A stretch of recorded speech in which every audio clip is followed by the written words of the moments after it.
Hello guys, చూసారా?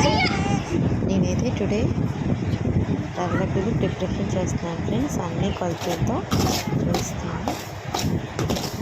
నేనైతే పావు కిలో ఉప్మా రవ్వ తెల్లగా చూసుకోవాలి ఫ్రెండ్స్. ఇలా నెయ్యి వేసుకొని వేపుకోవాలి.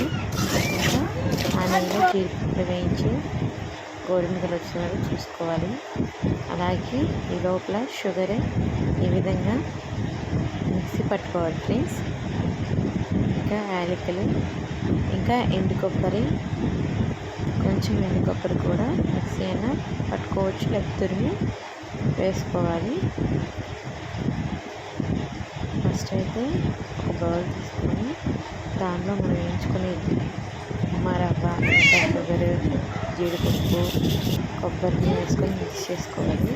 పచ్చిపాలు వేడిగా ఉండాలనుకుంటా కాయాలి ఫస్ట్ మనం వేడిగా. నెక్స్ట్ పాలు పోస్తూ వంటలు చుట్టుకోవాలి ఫ్రెండ్స్. చూడండి ఈ విధంగా. ఇంకా మనకి నోరుంచే టేస్టీ రవ్వ లడ్డూలు ఒక 10 మినిట్స్లో రెడీ అయిపోయింది.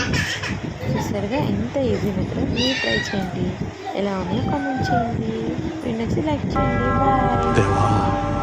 నా తల్లి మరచిన, నా తండ్రి విడిచిన, నేను నిన్ను మరువను విడువను అని నాకు వాగ్దానం ఇచ్చావు కదయ్యా. నా తండ్రి, నీ వైపే ఆశతో చూస్తున్నానయ్యా.